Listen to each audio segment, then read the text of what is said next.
Hello team and welcome to another ATP Geopolitics video with myself, Jonathan MS Pierce. It's Ukraine War Ukraine War news update for the 30th of November 2023, the second part thereof for today.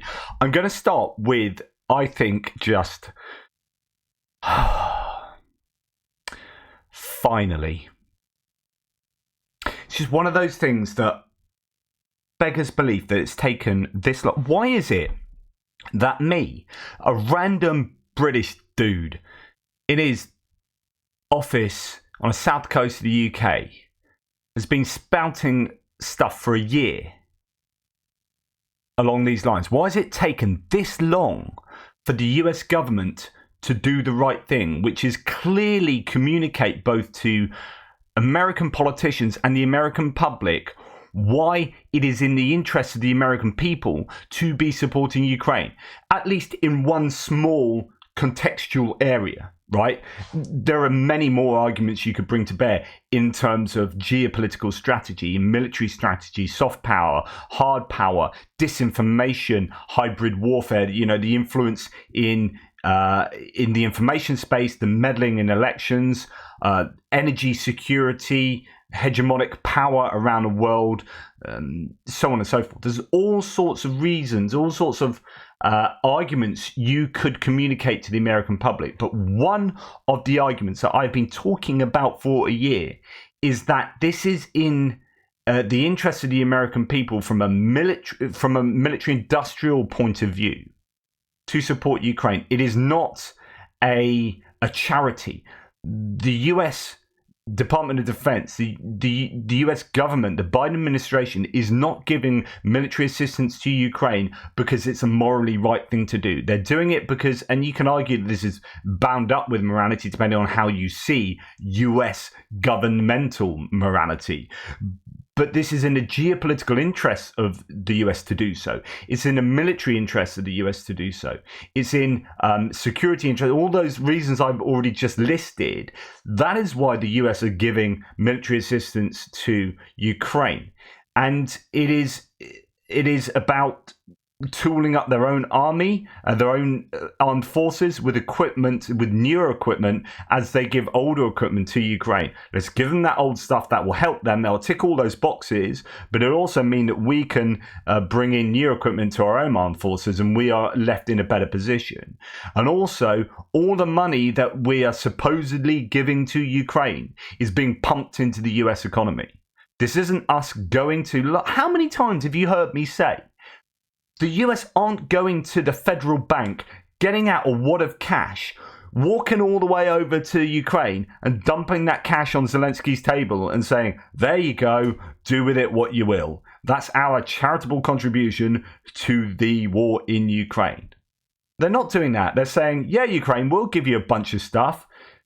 Okay, US defense military industrial complex, we're going to pump in a couple of billion spondoolies to you. You're going to make some stuff. It's going to create some jobs. It's going to get in some tax revenue. And it's all going to be good for those states where you guys are operating. And that equipment is going to be shipped off to Ukraine. Or we're going to give them a whole bunch of stuff that we don't want to pay to get rid of. You know, we don't want to decommission it. All those old ATACMs that we'll have to take apart and do this or spend giving upgrades to or whatever, we're going to give that all to Ukraine and we're going to replace it with a whole lot of new stuff that you guys are going to make. And that money ain't going to Ukraine. The value of that equipment is going to Ukraine, but that money is going into the US economy. And finally, the Biden administration is going, oh yeah, it's probably a good idea that we tell people that. It's probably a good idea that we tell politicians that. The MAGA Republican politicians that are going against it. It's probably worth us saying that actually this is money in their states' pockets. Yeah, it's probably a good idea. It's a freaking year and a half later, mate. I mean, this is brilliant. This is great news. I'm totally happy with this. As you can see, I'm really animated. But I don't understand why I've been saying this and many others, you know, whoop-de-doo. But I've been saying this and I'm some random dude saying it for a year. And it's only now they're saying this much more publicly. Anyway, Reuters reports U.S. funding for Ukraine arms has poured into Pennsylvania, Arizona, and Texas. So Washington, the Biden administration has been circulating on Capitol Hill the first breakdown of which U.S. states have benefited from the billions of dollars spent on arming Ukraine in a move to gather more support from Republicans who have voted against aid for Kyiv. about bloody time. While 3 of the 8 Republican members of Congress from Pennsylvania have been voting against funding to help stop Russia's invasion, the data shows the Keystone State has received $2.364 billion, the most of any state. So that state is doing exceptionally well, thank you very much, out of helping Ukraine. And yet 3 of the 8 lawmakers, Republican lawmakers, are voting against it.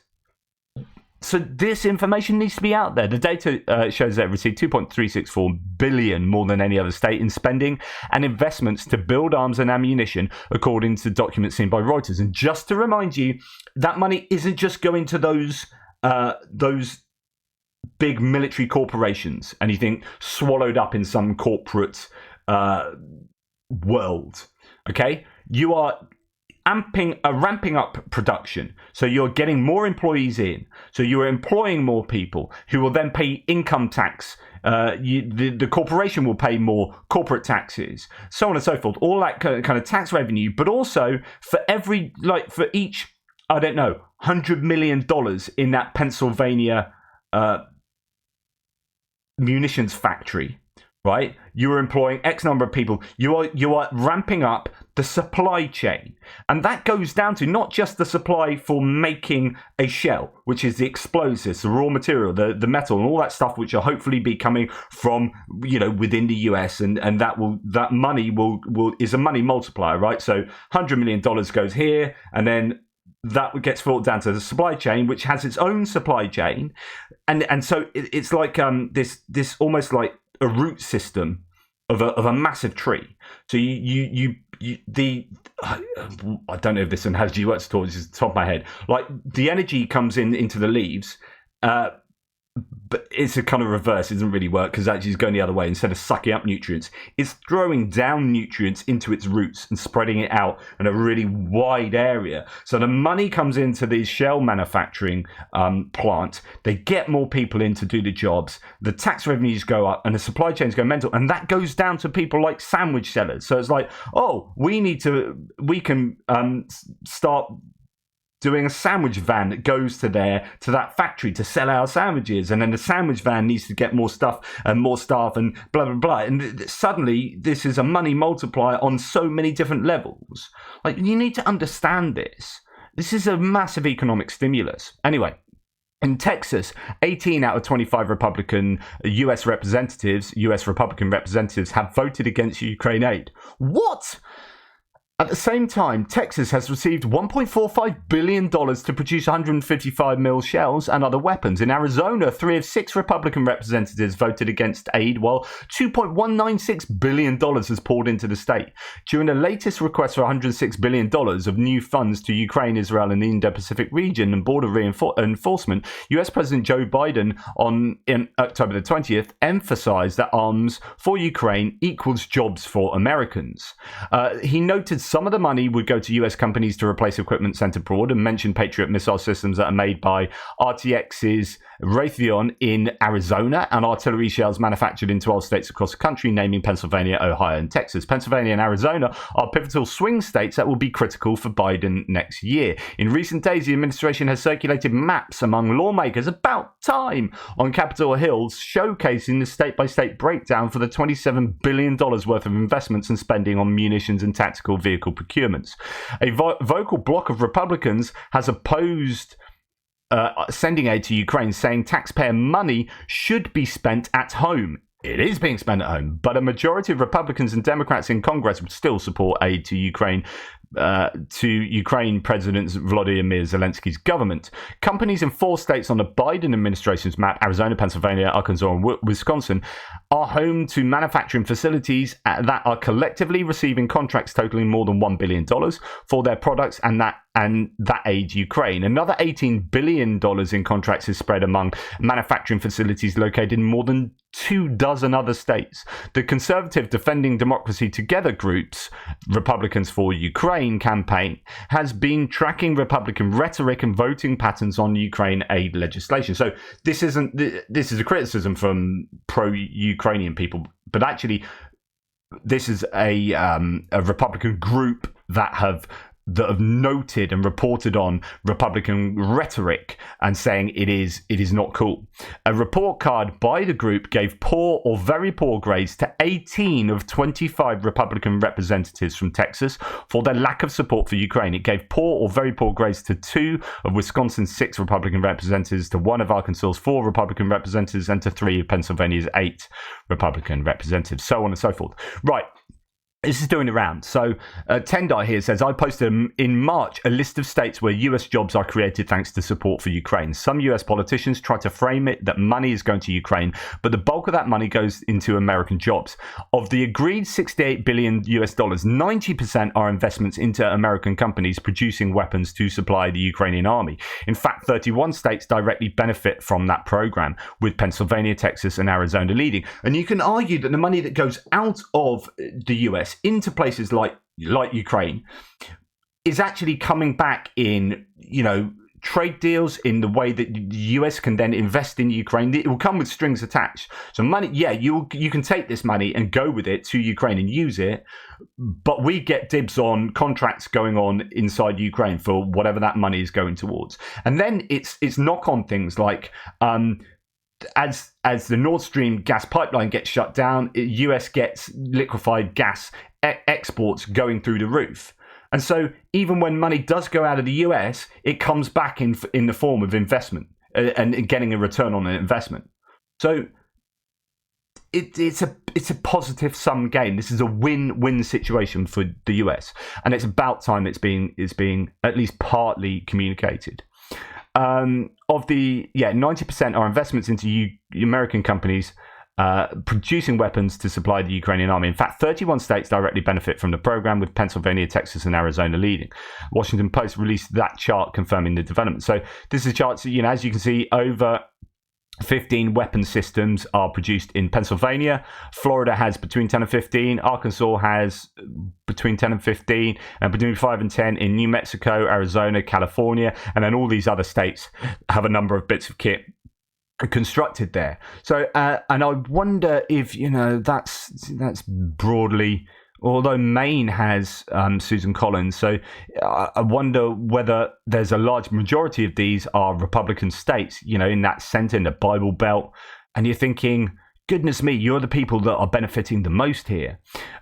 Okay, most US aid to Ukraine remains in the US, as the Washington Post. Okay, again, it's noted as $68 billion, 90% goes to Americans. These funds are used to produce new weapons on 117 production lines in 31 states and 71 US cities, or replace weapons shipped from the US stockpiles. Okay, here's another map. So this is what MAGA complains about, says this source. The majority of the money sent to Ukraine is the value of aged equipment. Direct cash payments to Ukraine by the US is minimal. The EU handles the cash. Much of the scare quotes cash earmarked for Ukraine is indeed reinvested in the states. In fact, MAGA Texans and MAGA Floridians cry the most about it, but receive over $1 billion from it. So let's have just a quick look at this infographic. You've got USAI and replacement obligations, $27.3 billion.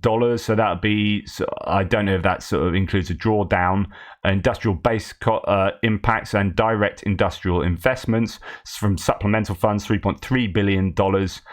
You've got most of it going to, I guess, Texas here for that latter category. Oh, what's that state? I don't know. Is it Alabama? It might well be Alabama there. And then you've got Florida here, and then you got Arizona and California, and a few other states going further up the east, and one in the center there. And then fairly similar set up for the industrial base impacts. But the point is that the US is receiving themselves a lot of money for the assistance to Ukraine. And if you feel strongly about this as an American, I'm going to post this tweet thread into the description below, and it's how you can help on an individual level in calling for congressional action to supplemental funding for Ukraine. And, it's giving you all the details of who you can contact, Mitch McConnell's office phone numbers, Senate Foreign Affairs Committee ranking member, James Risch, his Idaho offices, all these kind of ways that you can, I guess, become active in getting help and having your voice hopefully heard. So I'll put that down below. Right. Nikki Haley here, who is becoming, I guess, the number 2 possibly for Republican nominee for the president of the US. She is obviously nowhere near Trump's popularity, but she has been gaining. No, we should not give them cash, the Ukraine that is. We should give them equipment, ammunition to win. And I will tell you, if Biden had done it for first, this war will be over. That's a bit of a bastardization of the English here, but basically she's saying, yeah, we need to give them equipment and lots of it, and that the implication there might well be that the US will get a lot of benefit out of the production of that equipment or the replacement of that equipment. But it's like, yeah, it's not necessarily about just handing them wads of cash. It's about giving them the equipment and giving them the right equipment and enough of it and as soon as possible, rather than drip feeding the equipment over time. On the other hand, Russia have received 2,000 containers of weapons and ammunition from North Korea. Since August, Russian ships connected with the military logistics system have visited the port of Razon, according to US and South Korean officials. These ships are suspected of military supplies from North Korea to the Russian Federation. From the port of Razon, North Korea sent about 2,000 containers to Russia, believed to be carrying artillery shells and possibly short-range missiles. So the US and other nations need to ramp up to production of this kind of equipment to combat the ability of Russia to just dip into the North Korean stockpiles. Lord Snooty, Lord Cameron here, who's now a lord because they wanted to make him foreign secretary. Telegraph reports that he's urged allies to ramp up arms production for Ukraine. Actually, I tweeted Francis Durney from the Ukraine the Latest podcast, because he has a tendency to have a go at the EU and let the UK get away with it, let the UK off the hook. And yesterday, I think it was, or the day before, he was like, the EU needs to ramp up artillery shell production. It's like, yeah, okay, they do. But are you putting that same pressure on the UK? Because the UK have British Aerospace Engineering, BAE Systems, that produce an awful lot of that, or could produce an awful lot of that stuff. And the UK were very late in giving contracts out to BAE Systems. So where's the UK in upping our artillery production? Artillery shell production. Like, our cupboards are bare. Yeah, we can complain that our cupboards are bare due to underfunding over time, but what are we doing to fill those cupboards and to supply Ukraine? So it's all right to criticize the EU, but now that we're not in the EU, yeah, how about us? Don't let the UK off the hook. What's Rishi Sunak doing and saying? Not an awful lot. He's like leaving it to Cameron now because he's not very good on the international front. Well, actually, you need to be bloody strong now, and we need to stop saying things like we're in this for as long as it takes, and say we're in this to make you win, and here's how we're going to facilitate you winning. So, yeah. Anyway, he says NATO states should use their combined economic might to outlast Russia. True. UK Foreign Secretary David Cameron reportedly said at a NATO meeting in Brussels. Absolutely true. And good to hear that. But we need to be up in our game as well. Greece is likely to provide highly needed artillery shells to the US, which will then be transferred to Ukraine. I don't know whether that's backfilling or somehow just sending it to US buying it so it doesn't look like the Greece are providing it straight to Ukraine. I don't really know. US is discussing with Greece the sale of a total of 75,000 artillery shells for Ukraine, worth $47 million. We are talking about 50,000 105mm shells, 20,000 155mm shells, and 5,000 203mm shells. Negotiations are in the final phase.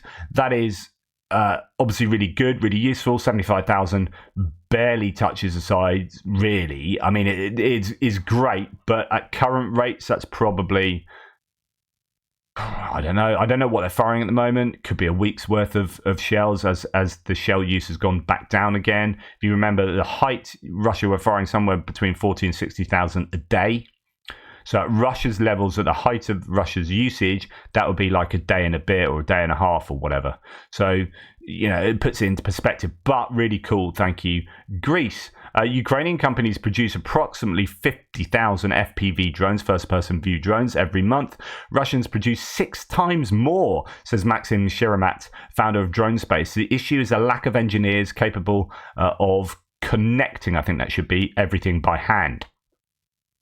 The Ukrainians are doing an insanely good job of ramping up production of drones, but the idea that the Russians are producing 300,000 drones every month is insanely scary. Now, I don't know that that's true, but it could be, and that is very, very worrying. In total, there are about 200 manufacturers of drones of various types in Ukraine. They provide only 10 to 15% of the total needs of the army. FPV drones alone are needed at about the rate of 200,000 units a month. Wow! Divide that by 30 and, okay, let's... 30 days in a month. That's what is that 10,000 a day? But okay, let's call it 5,000 a day or something like that. It's just obscene amounts of drones being used. But that's the nature of this war these days. Talking of drones, as I said, a warehouse said in the last video, a warehouse in Bryansk has been hit. If that is a warehouse full of Shahed drones, that would be really good, because that is taking out some of that drone capacity that we've just been talking about. Okay, moving on to geopolitical stuff. Big news is that Henry Kissinger has died. Former US Secretary of State, died at the age of 100, so he got to ripe old age. He's fairly controversial for a number of reasons throughout his life, a number of things he said and been involved in and whatnot. But in terms of Ukraine, he still at that ripe old age is putting out his opinions that were fairly appeasing of sort of Russia, so pretty controversial. He's passed away. Ukraine today attracted emergency assistance, that's yesterday, from Romania and Poland to cover the deficit in the energy system. This was stated by the head of the board of Geopolitical, Volodymyr Kuditsky, during a telethon. So they are, at times, it's funny, at times they've been able to export a little bit of energy, the Ukrainians, and then at other times they need to import it. It just depends what effect the Russians have had on the system. They still are hitting it to some degree. If a substation burns out, then that has a big effect, and there are needs quite often for Ukraine to dip into European neighbours to provide them with enough energy to get by. Now, Slovakian carriers, they have stopped blocking the borders. These are truckers, but they will begin blocking them again at the checkpoint Vyshne Nemetske Uzhhorod from December the 1st. The blockade will not restrict the movement of humanitarian supplies, military aid, live animals, fuel, and refrigerated or fresh goods. At the same time, trucks carrying commercial goods will be allowed through at a rate of 4 vehicles per hour. So it's kind of a semi-blockade, and still issues that need to be sorted out between the nations. And then one wonders how much of that is supported and provoked by the Russians themselves. France has announced that they are to finalise bilateral security agreements with Ukraine by the start of 2024. France plans to finalise those bilateral security agreements in the coming months, according to the French Foreign Ministry spokesperson. Now, I don't know exactly what that will entail. Usually, security wording can be quite important. So security guarantees are maybe different from security agreements and security assurances. Guarantees is something like Article 5. Now, I don't know what this agreement would be, but it's certainly going to be beneficial for Ukraine, and it's really good to see France taking a lead on that. We have heard of different sort of security agreements going on bilateral cases, but details, I don't know. I might have to look into that, but good to see that happening. Zelensky saying in quote, Mykolaiv region, Denmark's patronage program for the region is truly a success story, an example that demonstrates to other countries what can be done together for the good of our people and the protection of common values. This is where Denmark has been pumping money in and support into one particular place geographically, as like almost taking ownership over supporting Mykolaiv, which is near the front line, and it does suffer a lot, and it has suffered over the course of the war. And Denmark has kind of taken that as their kind of pet place, and it'd be interesting if that's a good way of doing things. I don't know what the advantage of doing that rather than pouring money into a central coffer, whether that means that Denmark somehow gets more control over how that money is spent, and so there's less corruption, there's more efficient use of money. I don't know, and I'm just speculating completely. But obviously that's a success story, and I wonder whether you might see other things happen along those lines, like the UK saying, right, we're going to look after Dnipropetrovsk, and someone else saying, right, we'll look after Zaporizhia and that oblast and the area around that city. So I guess that's really good from Denmark. If Zelensky is saying that that's a success, that's good news. Antony Blinken has left the OSCE meeting before Lavrov. Sergei Lavrov is the Russian foreign minister that is turning up to the security meeting, the OSCE meeting, that has been boycotted by some of the Baltic nations and Ukraine. That I was hoping there'd be more widespread condemnation of Russia going, a greater cause for other European nations or... Sorry, just had a multiple sclerosis moment. I had to pause it out. I couldn't think of the word. Just couldn't think of the word. Boycott. I was hoping that more European nations could boycott that. Sorry, that's just a window into my head. They haven't done it, and it's still gone ahead, and Russia have still turned up, and that kind of... I had these dreams of being in a meeting like that, and just it's got a really immature way, just pretend, being some foreign, like the UK foreign secretary or something, and then going to shake Lavrov's hand and then refusing to shake it in a really public way and saying, I'm not going to shake your hand, you're a morally disgusting human being, and just swearing and just saying that Russia is just a poisonous entity internationally, yada yada yada, making a right old scene, and wondering whether that would ever be like completely counterproductive. But you kind of like, I'd like to do something like that. Anyway, tell them what I feel. Tim White says, Russia has failed by one vote to retain its place on the Executive Council of the Organization for the Prohibition of Chemical Weapons, OPCW.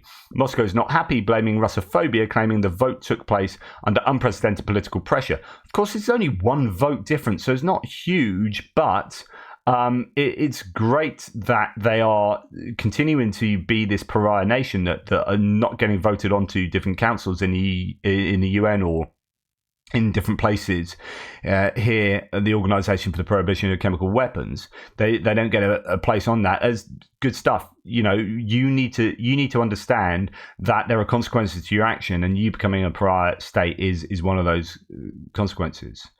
Euromaidan Press reports it's too late to stop. Quote, it's too late to stop. Why 75% of Russians will support the war against Ukraine? By limiting the impact of sanctions and allowing people to focus on their personal lives, Russia has achieved an alternate reality that enables war to drone on indefinitely. This is the idea that Russia, rather like after 2014, when they were quite heavily sanctioned after the annexation, a lot of people rightfully saying that the US and the rest of the world did relatively little to Russia after they essentially invaded the Donbass and Crimea. But they did get sanctioned, and what happened is that they got used to being sanctioned, and they kind of like, it became normalized that they couldn't get hold of this, they couldn't get hold of that.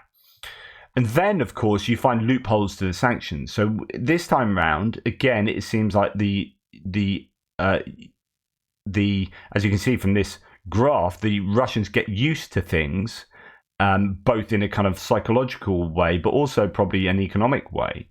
And there was a fascinating live stream from Andrew Perpetua last night with a couple of experts on, talking about things like BAE Systems setting up in Ukraine. That was really interesting in itself. But actually, all the stuff they talked about sanctions, that was really fascinating. So you have this situation where sanctions will work and you have to keep working at them. You get actually arguably relatively small return on investment. I mean, I guess it's still worth doing sanctions, but you've got to understand that there will always be a way around them. And it's not to blame the companies that are making the stuff that ends up getting to Russia. And we talked about this yesterday with regard to Ukrainian aviation spare parts companies having their spare parts getting to Russia. It's not the fault of them. Like, if you sell that to someone outside of the nation, they sell it to someone else, that's going to get round to Russia.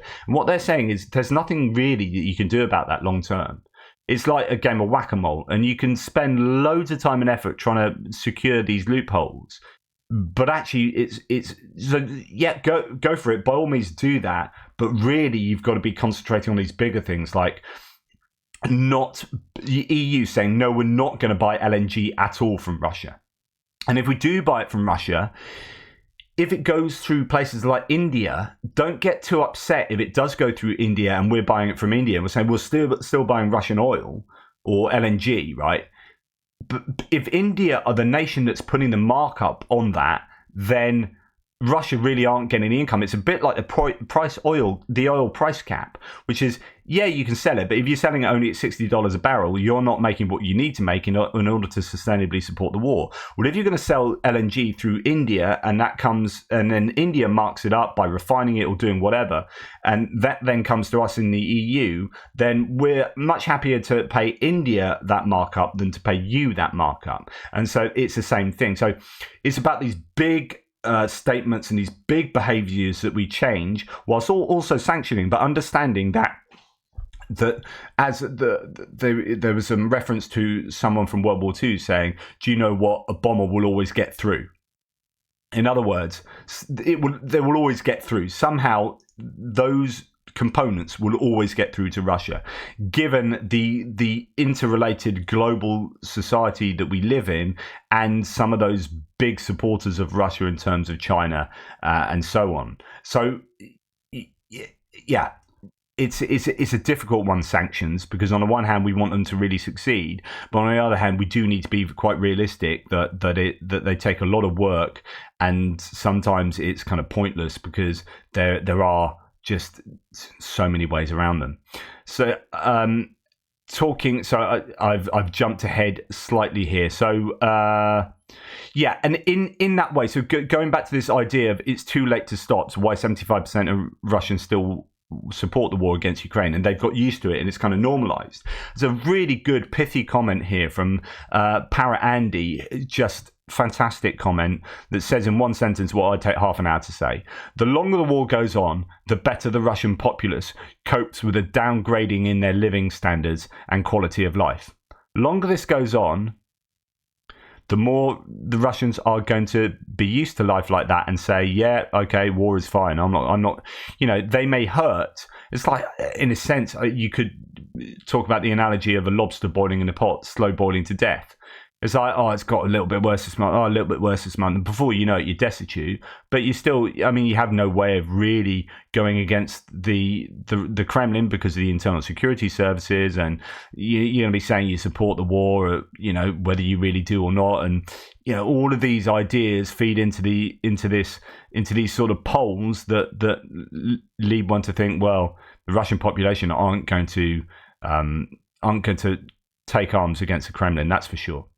And the ISW reports of Putin, as I've said before, Putin has signed the largest national budget. So again, going back to the ramping up of production, this is fighting what the EU and what the UK and what the US and NATO and allies of Ukraine have to do is provide their budgets for Ukraine to overcome the huge disparity between the Russian budget and the Ukrainian budget. If we're serious about Ukraine winning, which is us winning, if we're serious about us winning in the disinformation war against Russia, in the geopolitical war against Russia that we are involved in, whether we like it or not, Russia waged that on us through Ukraine, then we have to put up our support for Ukraine in a significant way. Now, talking about sanctions, the 12th EU sanctions package will gradually restrict the trade in Russian diamonds, which is good, but again, no doubt there'll be ways around this eventually, but a ban will be imposed on non-industrial, natural and synthetic diamonds, as well as jewelry and diamonds. The good thing about sanctions and finding loopholes, if Russia do eventually find loopholes, they are always less efficient and more expensive. So even if they can find these components, quite often the components aren't quite good enough and much more expensive than they would have been otherwise. They're having to buy washing machines and strip them out of washing machines and all that kind of stuff. So, yes, they will find loopholes for sanctions. They will find ways around them, but those ways also aren't perfect themselves. So more than 20% of liquefied natural gas is sold through EU ports, according to Financial Times. Transshipment of Russian LNG is banned in the UK and the Netherlands, but Russian gas is commonly transferred between tankers in Belgium, France and Spain, and then exported to other countries, in particular the ports of Zeebrugge in Belgium and Montoir de Bretagne in France received the most Russian LNG of any EU port in 2023. And that's the kind of big things that need to be changed.